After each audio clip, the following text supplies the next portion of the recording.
Assalamualaikum warahmatullahi wabarakatuh. Saya Bung Warta. Pada kesempatan kali ini kembali saya unggah konten terkait seputar itu jurnalis, seputar itu wartawan, apa saja itu pekerjaan wartawan.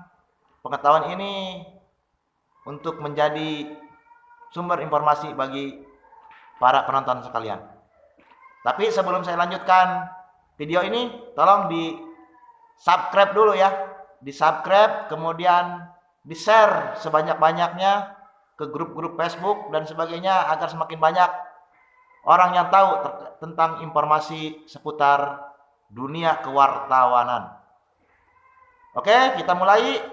Pada kesempatan kali ini saya ingin berbagi pengalaman kepada penonton sekalian. Suatu hari saya pernah mendapat undangan untuk menjadi pembicara dalam sebuah acara yang digelar oleh organisasi profesi guru. Kebetulan saya mewakili organisasi profesi wartawan. Saya diberikan kesempatan untuk memaparkan seputar kewartawanan atau jurnalis pada saat itu. Pada sesi tanya jawab, kemudian guru-guru dan kepala sekolah yang ada di sana bertanya kepada saya bahwa mereka suka kedatangan teman-teman wartawan yang mencari informasi atau meliput seputar kegiatan sekolah.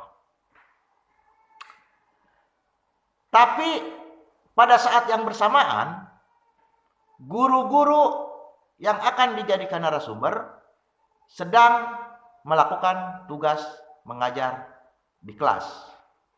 Artinya pada saat bersamaan ketika wartawan datang untuk mewawancarai, guru yang akan menjadi narasumber sedang melakukan tugas mengajar di kelas. Bagaimana Pak kami untuk menyikapi ini?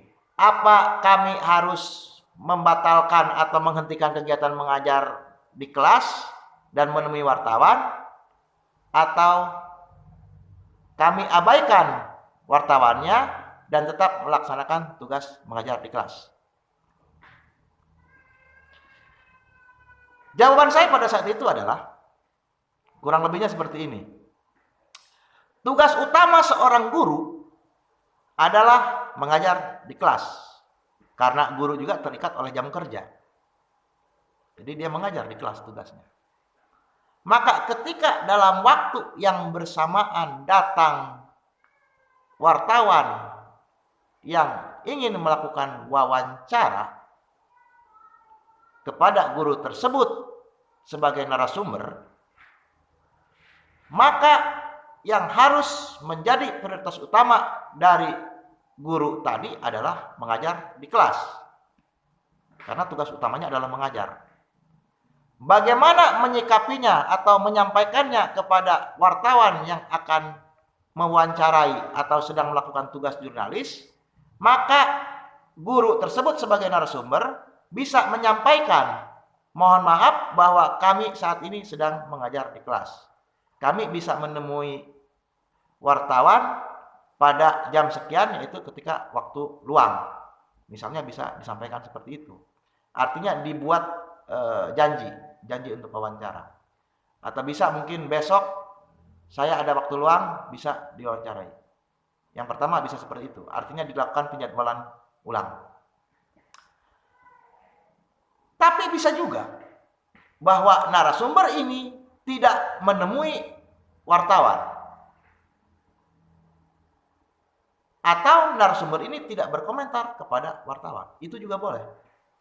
Karena untuk menemui wartawan ataupun berstatement dan tidak berstatement itu menjadi haknya narasumber. No comment juga kan menjadi haknya narasumber. No comment, saya tidak mau berkomentar, itu haknya narasumber. Begitupun tidak menemui, itu juga menjadi haknya narasumber. Karena ini tidak termasuk dalam menghalang-halangi tugas jurnalis kalau tidak menemui itu. Tidak masuk ke dalam menghalang-halangi tugas jurnalis. Karena memang itu haknya narasumber untuk tidak menemui ataupun tidak berkomentar.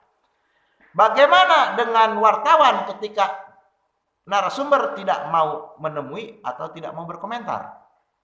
Maka wartawan ketika narasumber dimintai komentarnya, karena ini merupakan haknya narasumber sebenarnya untuk memberikan konfirmasi, ini adalah haknya narasumber, ditawarkan untuk konfirmasi, untuk memberikan statementnya, ini haknya narasumber. Maka ketika narasumber tersebut atau guru tersebut tidak mempergunakan haknya itu yang sudah ditawarkan, maka ini secara kaidah jurnalis sudah memenuhi untuk menjadi sebuah berita. Maka nanti dalam pemberitaannya disebutkan bahwa ketika didatangi wartawan ke sekolahnya, narasumber atau guru yang bersangkutan tidak bisa menemui wartawan karena sedang melaksanakan tugas mengajar. Begitu nanti dalam beritanya. Tapi dalam kaidah jurnalis, semua sudah melakukan haknya. Wartawan menghormati haknya narasumber dengan memberikan hak jawabnya, hak sanggahnya, hak konfirmasinya, dan hak untuk tidak berkomentarnya. Kemudian narasumber juga sudah melakukan secara etika, dia sudah melakukan haknya bahwa dia tidak menemui wartawan karena dia sedang melakukan tugas utamanya, yaitu mengajar. Begitu yang bisa saya sampaikan, sehingga antara wartawan dan narasumber sama-sama memahami hak dan kedudukannya pada saat sebuah liputan jurnalis. Demikian yang bisa saya sampaikan kali ini. Oke, terima kasih. Semoga informasi ini bisa bermanfaat. Jangan lupa di-subscribe dan share sebanyak-banyaknya agar semakin banyak yang tahu tentang apa itu tugas-tugas jurnalis. Assalamualaikum warahmatullahi wabarakatuh. Jos.